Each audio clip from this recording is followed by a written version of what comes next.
Sigamos entonces con la tercera parte de mi propuesta, que no puedo, las puse las tres juntas el primer día, les dije antes, porque yo sé que están muy ansiosos por saber qué es lo que pueden comer y cómo. Bueno, ahora vamos a enseñar cómo, les voy a enseñar cómo es que se pueden distribuir estas cosas. Esta es la tercera y le decía, y última parte de la hipótesis número 15, mi propuesta. Si entró en este lugar por primera vez, le aconsejo que mire los 20 videos publicados anteriormente. Si no lo hace, no va a entender nada. A partir de ahora, o del momento en que lo decida, siga lo más fielmente posible las simples indicaciones que detallo a continuación, que no tiene que memorizar, porque después están en un link, como les explicaba, y ustedes la podrán imprimir. Coma y beba lo que quiera, cocinado como quiera, en las cantidades que consideren necesarias para saciarse. Las únicas dos cosas que prohíbo absolutamente a mis pacientes, o que prohibía absolutamente a mis pacientes, son soportar el hambre, salvo que la sienta en algún momento en donde no se la pueda saciar, o sentir culpa si por cualquier motivo se han consumido alimentos o bebidas que están fuera del plan, con las frecuencias que pueda o que desee. Durante una o mejor 2 semanas solo consuma los alimentos del tipo 1. Luego, lo ideal es durante 4 semanas, agregue las cantidades máximas aconsejadas de los alimentos y bebidas del tipo 2. Haga esto cotidianamente y eventualmente, a partir de la 4ª semana en donde agregó los alimentos del tipo 2, eventualmente cualquiera de las bebidas o alimentos del tipo 3, pero tan solo eventualmente. Así de simple, así de fácil. Claro, así de simple y así de fácil si se tiene la paciencia suficiente como para esperar los resultados en el momento en que ellos ocurran, según su fisiología lo decida, quiero decir, no cuando usted lo desee. Aclaración imprescindible. Coma y beba lo que quiera significa que puede comer y beber cualquiera de los alimentos del tipo 1. Como ellos prácticamente no aportan carbohidratos asimilables a su economía, no existe ninguna necesidad de excluir ninguno, salvo que no sean de su agrado o que le provoquen algún malestar, alergia o intolerancia digestiva, por ejemplo. Con respecto a las bebidas alcohólicas que integran el tipo 1, por supuesto, el límite, como ya lo hemos dicho, lo debe imponer su conciencia. Cocinado como quiera, quiere decir que como no hay ningún modo de cocción que agregue carbohidratos a sus alimentos, es lo mismo comerlos crudos que hervidos, asados o fritos. Por eso puede gozar de cualquier forma de cocinar de acuerdo a sus costumbres o su preferencia. Atención, me refiero estrictamente al modo de cocinar, no al de preparar las cocciones. Creo que no hacía falta aclararlo, pero por las dudas. En las cantidades que considere necesarias para sentirse saciado. Desde siempre sabemos que nada multiplicado por cualquier número da nada. Si los alimentos que se consumen prácticamente no contienen carbohidratos, o los contienen pero esos son inabsorbibles, no importa por cuánto lo multipliquemos la ración diaria, naturalmente me refiero a los del tipo 1, no van a hacer ningún daño. A los del tipo 2 sí hay que ponerle límites, ya que como contienen algo más de hidratos de carbono asimilables, si se comieran en grandes cantidades o con mucha frecuencia, se sobrepasarían las cantidades cotidianas necesarias, por lo que nuestro organismo comenzaría a ahorrarlas en forma de grasas. Este error se comete corrientemente con las frutas. Mucha gente consume más de 1/4 kilo diario, es por eso que las cosas no les van muy bien. Con la frecuencia que desee o pueda, se refiere a que uno escucha por allí, especialmente de boca de los coordinadores de los grupos de autoayuda, el consejo de comer algo cada 2 horas. Esta es otra de las recomendaciones que, aparte de inútiles, crean en sus seguidores, generalmente en la mayoría de ellos, la idea de su imposibilidad de ser cumplidas, por lo que deciden abandonar el intento. No son muchas las personas tan dueñas de su tiempo que puedan parar con lo que no importa que estén haciendo para comer una salchicha de Viena, o un huevo de codorniz hervido, o una suculenta zanahoria, de las no muy grandes, cada 120 minutos. Vuelvo a pedir perdón por las ironías. Menos ningún alimento o bebida de tipo 3, decíamos en el enunciado. O sea, los que tienen una gran cantidad de carbohidratos por unidad de medida, salvo que lo haga eventualmente, como hemos visto, y ya mismo será mejor aclarado. Cuando concurría a mi consulta un paciente gordo con el objeto de adelgazar, yo le entregaba una cartilla en donde figuraban el listado de todo lo que podía consumir de allí en más. Siempre les recomendaba, y ahora se lo recomiendo a usted, comenzar con los alimentos del tipo 1 durante 1 o 2 semanas. Esa indicación tiene por objeto que vea resultados en breve plazo, cosa que lo alentará a seguir concurriendo y me permitía en esa época adentrarme en sus conflictos para tratar de imaginar entre ambos una estrategia para resolverlos. Luego les aconsejaba incluir poco a poco lo del tipo 2. Durante el lapso de 3 o 4 semanas después de ese tiempo, conveníamos en que se tomaría un día libre cada 7 días. Generalmente, esas 24 horas de libertad absoluta transcurren entre las 6 de la tarde del sábado y las 6 de la tarde del domingo. Pero esos horarios no son tan estrictos, digamos, para ser más prácticos, entre la merienda del sábado y la merienda del domingo. Podrá así aprovechar la merienda del sábado, la salida o la fiesta de esa noche, el desayuno del domingo, el almuerzo y la merienda de ese día. Lo que no es poca cosa para una persona que esté en plan de adelgazamiento. Así podrá o tendrá permitido el consumo de cualquier alimento o bebida del tipo 3. El fin secreto de ese día libre es que aprenda a parar de consumir elementos engordantes. Vamos a decirlo de nuevo. El fin secreto de ese día libre es que aprenda a parar de consumir elementos engordantes. Después de 7 u 8 días libres, descubrirá invariablemente que no es para nada difícil volver al modo de comer cotidiano que hemos convenido, por lo que si alguna vez alguien tiene un compromiso imposible de o no quiere evitar, o un antojo en mitad de la semana, en lo que se consuma no sea, que lo que se consuma no sea lo pactado, no sentirá culpa por infringir las reglas, ya que ha aprendido, se ha entrenado a detenerse y volver al consumo de lo que le permitía seguir adelgazando. O de no volver a engordar si ya ha conseguido lo que quería o lo que ha podido desengordar. Cuando salga de vacaciones, mi indicación era que durante el tiempo que duren consuman todo lo que les plazca. Finalmente, nadie está gordo por lo que ha comido o bebido en las vacaciones del año pasado, sino por lo que consumió antes de ella y desde ellas hasta el momento en que decida este nuevo intento. El consejo que le doy en estos casos es que dejen en su lugar de descanso lo que coman o beban en él. Me refiero a que en ese tiempo, el más lindo del año, desarrolle actividades tales que hagan que los carbohidratos que consuma sean metabolizados en el mismo sitio en que los consuma. Siempre les decía a mis pacientes, y ahora se lo digo a usted, lo que coma y beba allí, debe dejarlo allí. Camine mucho si va a la montaña, por ejemplo, o nade, o la mayor parte del tiempo que pueda si va al mar.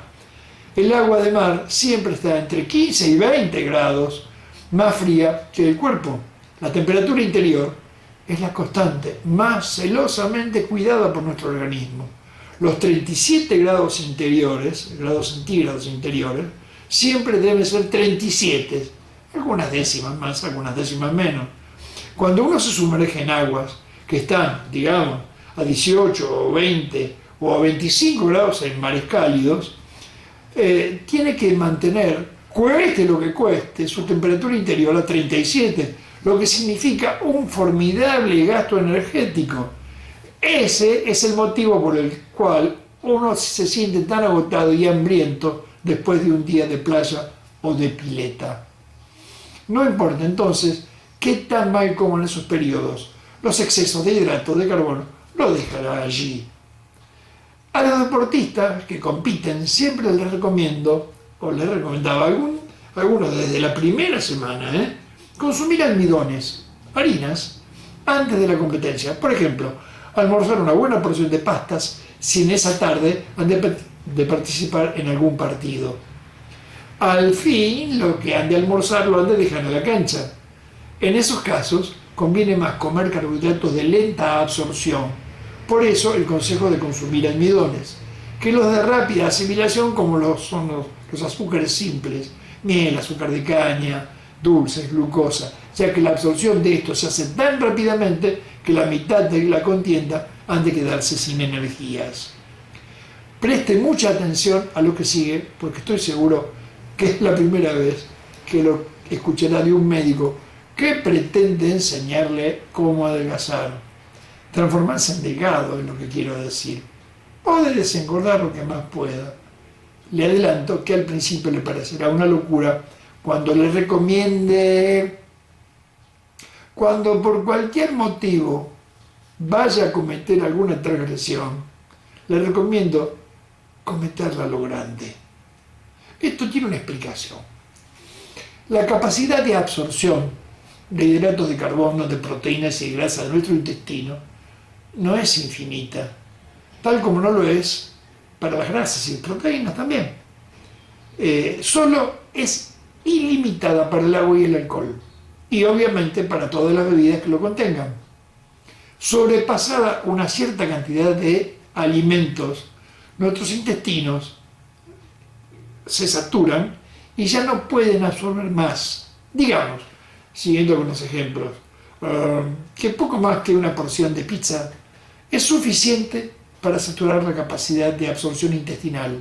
Por lo que, si en alguna oportunidad se ve en la terrible situación de tener que consumirla, no como una sola porción, como la suficiente como para saciarse con ellas, de tal manera que por muchos días sienta hasta repugnancia con tan solo escuchar la palabra pizza. Después de todo, lo que supere a una porción, como el intestino ya se ha saturado, irá a parar el inodoro, con perdón por la poca elegancia de la aclaración. Lo que tiene que desterrar de sus costumbres es el probar. Todos creen que el probar es algo intrascendente, pero en realidad ocurre todo lo contrario. Un poquito de esto no ha de engordar, piensan todos. Cosa que es rigurosamente cierta. Un poquito de algo no engorda. El problema es que al rato volverá a razonar. Un poquito de esto otro tampoco conspirará con mi gordura. Allí está el problema. Si uno suma un poquito de esto, más un poquitín de aquello, más un trocito de lo otro, al fin del día habrá consumido una cantidad de azúcares o almidones que harán que su proceso de adelgazamiento se detenga. Es por eso que siempre les recomiendo a mis pacientes: júrense, pequeñas transgresiones jamás. Grandes transgresiones, si no las realiza frecuentemente, no han de influir demasiado en sus logros. Al fin, se está cuidando con el objeto de adelgazar, pero sigue viviendo, ¿no? Si ha conseguido ya su delgadez o está conforme con el cuerpo que ha logrado, cosa que es casi imposible, nadie está conforme con el cuerpo que consiga ni con la fortuna que obtenga, puede incluir en su dieta cotidiana no más de un cuarto litro de leche entera o una porción de yogur, que en lo posible no esté adicionada con carbohidratos endulzantes. Aquí, todos los días, ¿no? Pero yo lo recomiendo que no, pero si usted no tiene más remedio porque su afición a estos dos alimentos es muy grande, no hay ningún problema que una pequeña porción de leche o yogures incluya diariamente. Aquí debo recordarle que los descremados son los que contienen más azúcar. También puede consumir, eventualmente, algún fiambre que contenga féculas, como la mortadela, la salchicha de Viena, etc. Ya las hemos nombrado.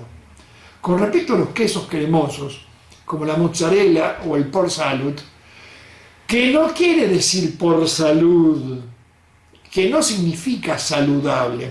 En realidad, y muy astutamente, los publicistas le pusieron, seguramente a pedido de algún industrial lácteo, el saludable parónimo, del nombre que le daban los monjes trampenses de la Bretaña francesa en el siglo XIX, que habitaban el monasterio de Port du Salut, Puerto de Salvación, traducido al castellano.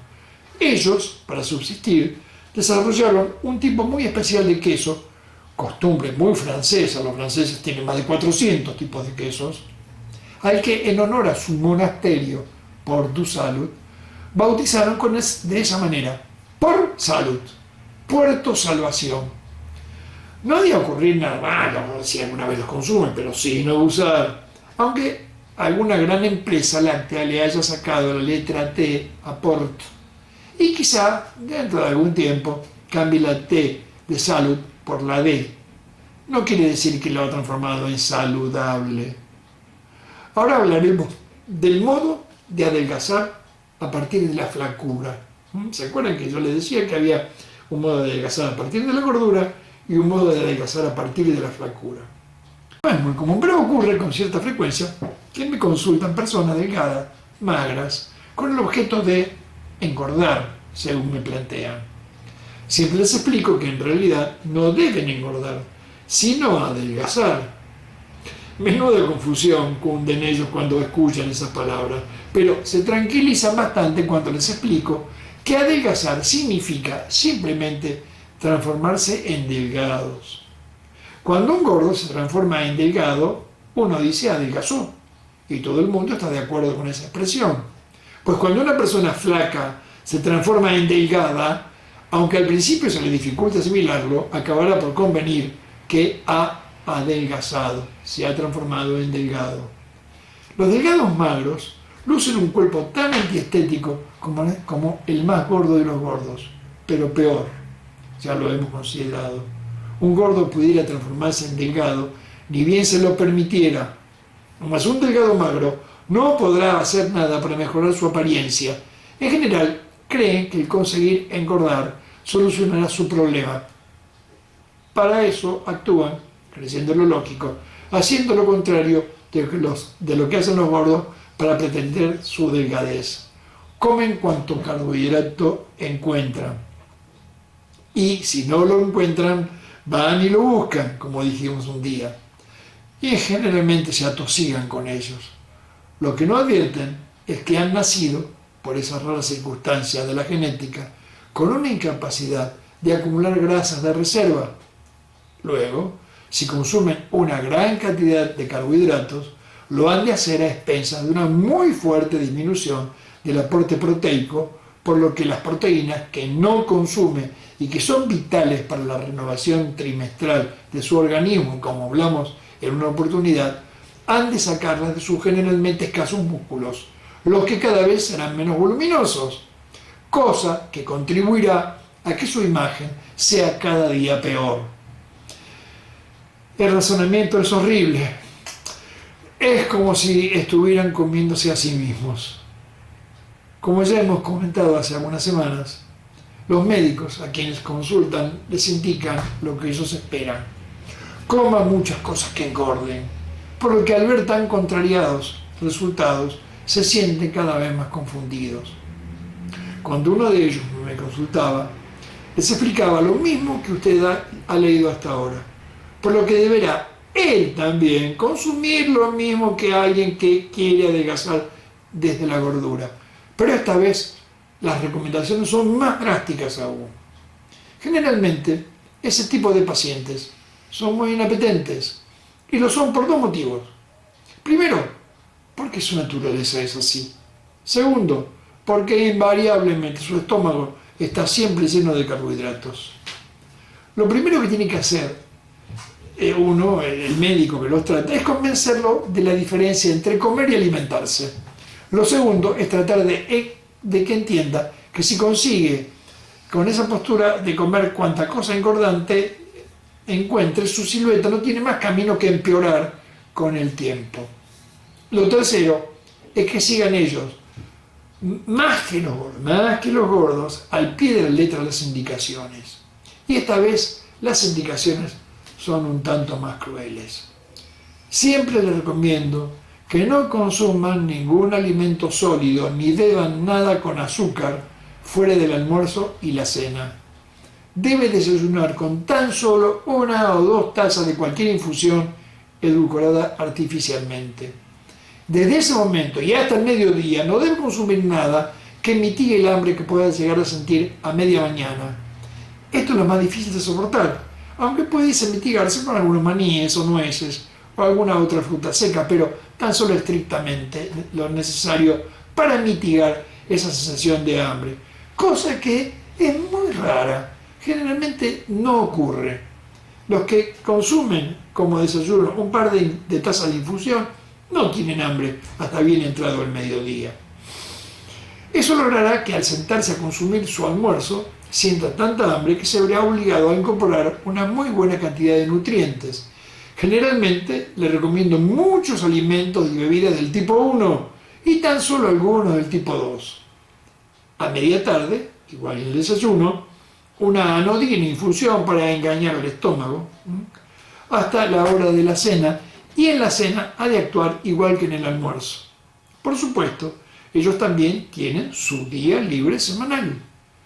También les aconsejo que realicen ejercicios vigorosos. Eso hará que sus músculos aumenten de volumen y su aspecto mejore.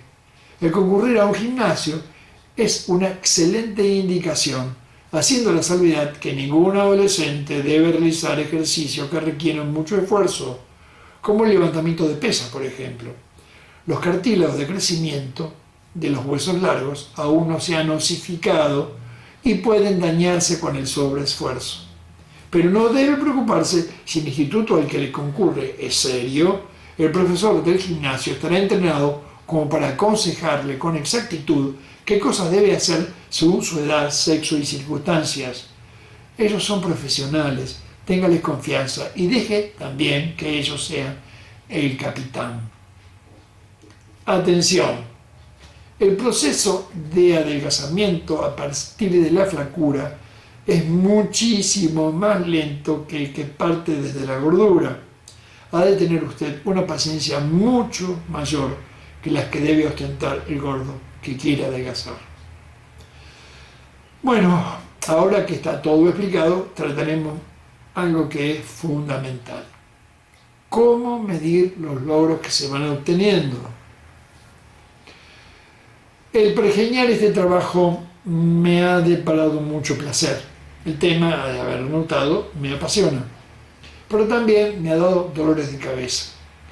La hipótesis sexta, el conflicto eclipsante, la charla número 8, la número 11, el paciente problema, que son las charlas 13 y 14, y la número 12, que hablaba sobre los nefastos anorexígenos, que eran las charlas 15 y 16, me aterraron desde que comencé a bosquejarlas. También sabía desde el principio que había otro tema muy espinoso, el que hablara sobre cómo medir los logros que obtenga si hace lo correcto con respecto a la alimentación y al modo de enfrentarse a su conflicto. Este es el tema y este es el momento de conversarlo. En mi penúltimo libro comentaba, a modo de broma, que cuando en los principios de nuestra nación argentina, en 1810, se quemaron en la Plaza de Mayo los elementos de tortura, se les olvidaron dos: las tablas de peso según la edad y sexo y las balanzas. A las dichosas tablas ni siquiera las tendremos en cuenta. Usted ya sabe el porqué, pero no tengo más remedio que referirme a las balanzas, que realmente son formidables artefactos de tortura o de autoflagelación, según se las vea. Y lo son porque hacen sufrir a quienes las utilizan, pero peor, por el gratuito sufrimiento que les provoca. Todo el mundo controla su gordura, su delgadez o su flacura recurriendo a ellas, cosa que a mí siempre me ha parecido la más errónea de las actitudes. Trataré de convencerlo. ¿Qué importa cuánto pese una mujer que tiene 130 centímetros de busto, 150 de cinturas y 145 de caderas con 1,58 m de altura? ¿Qué importa cuánto pese una jovencita de 19 años de 1,78 m de altura que luzca medidas 90, 70, 90? A quien en su sano juicio puede importarle cuánto pese, exceptuándola a ella misma, obviamente. Adelgazar quiere decir afinar, no alivianar. No importa cuánto peso pierde una persona, sino qué tan delgada se la vea. La gordura y la flacura son problemas estéticos. El adelgazamiento es un mejoramiento de la estética y no existe ni existirá jamás ninguna balanza que pueda decir si su estética está mejor o peor. En el último de los casos, es la cinta métrica de costura la que juzgará sus logros o sus fracasos.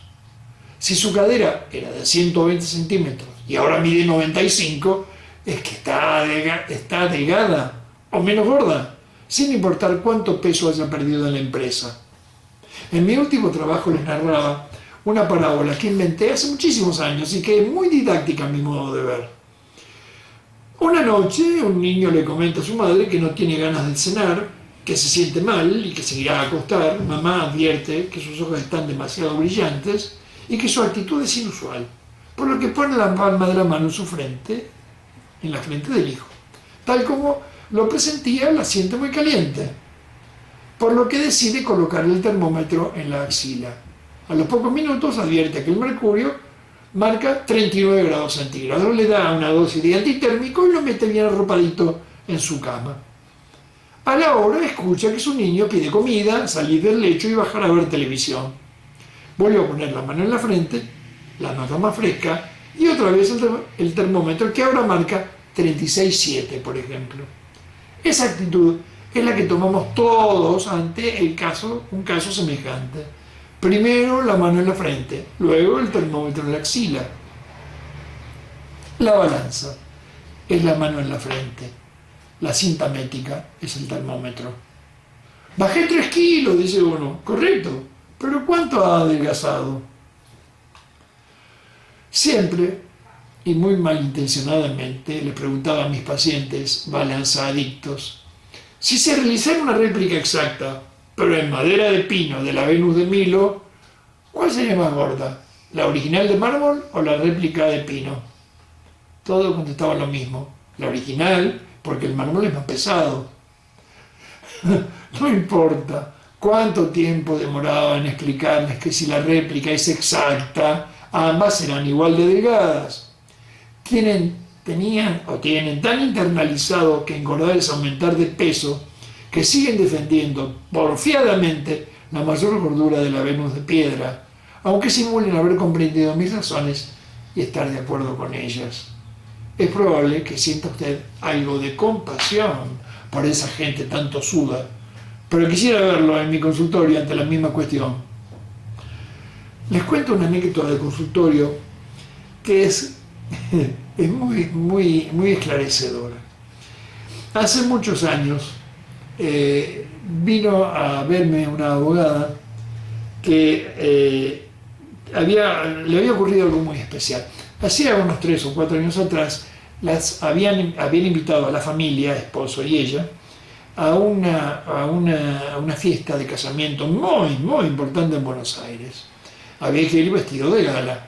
Así que se fue a una modista que le cobró carísimo una ropa muy bonita para llevar esa noche. Pero ocurrió que el casamiento se suspendió y todo lo que había gastado quedó colgado en el armario para alguna vez que necesitara tener una fiesta como esa.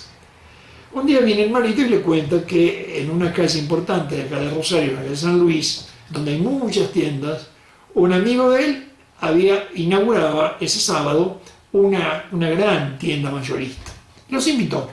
Como era más o menos de gala, decidió ponerse la ropa, que consistía en un pantalón blanco de tela muy fina y una casaca preciosa. Cuando se va a poner el pantalón blanco, no le entraba como aquella vez en que se lo habían hecho a medida. Entonces decidió que ella tenía que venir a adelgazar para que le entrara el pantalón blanco. Hizo las cosas muy bien, realmente las hizo muy bien. Un día en que yo vi a Mares, era la primer paciente de la tarde, entró con un impermeable amarillo, me acuerdo como si fuera, lo estuviera viendo ahora, y se puso en la puerta y me dice, mira, se abrió el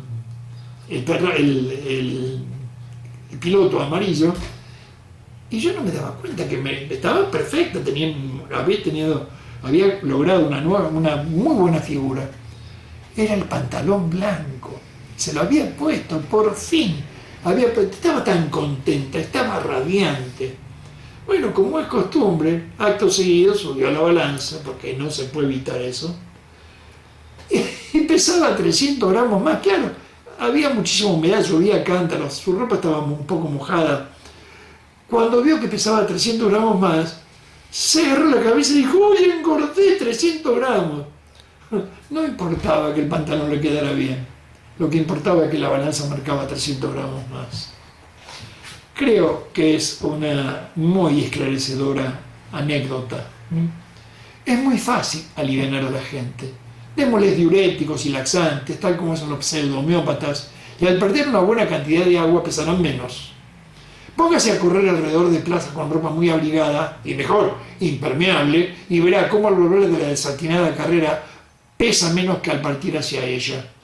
En ambos casos, no pesa menos porque está más delgado, sino porque está un tanto más deshidratado.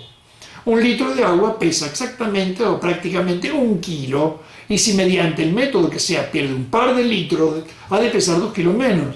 Pero tan solo estará más liviano por un breve rato, ya que la sed hará que recupere el líquido perdido rápidamente. Si usted es mujer y está próxima a menstruar, notará que pesa entre 1 y 3 kilos más que la semana anterior. Es lo usual. Pero eso no significa que está más gorda, sino que su organismo está reteniendo agua con el objeto de diluir su sangre para no perder tantos glóbulos rojos en los días que dure su menstruación. Normalmente todos pesamos más en el invierno que en el verano, porque las ropas de los tiempos fríos son mucho más pesadas que las de los tiempos estivales. Se pesa más también en los días en que la presión atmosférica es muy baja. Ese fenómeno hace que retengamos líquidos, que en los tiempos de presión es mucho más alta por el efecto contrario. Es lógico que todos pesemos más a la noche que a la mañana, y en ayunas, obviamente. Una buena parte de lo que comemos y bebemos en el día aún queda dentro de nuestro organismo al momento de irnos a dormir, y lógicamente eso también pesa. Por todo, y aunque le cueste un gran sacrificio, prométase no volver a subir una balanza nunca jamás. Lo más lógico, correcto y preciso es que se mida. El día en que decida comenzar a cuidarse en su alimentación, anote en una hoja de papel, debajo de la fecha, el contorno del busto, de la cintura, de la cadera, de un muslo, siempre de un mismo lado, ya que entre los dos suele haber diferencia de hasta 2 o 3 centímetros. El más grueso es el lado diestro, pues utilice ese como referencia.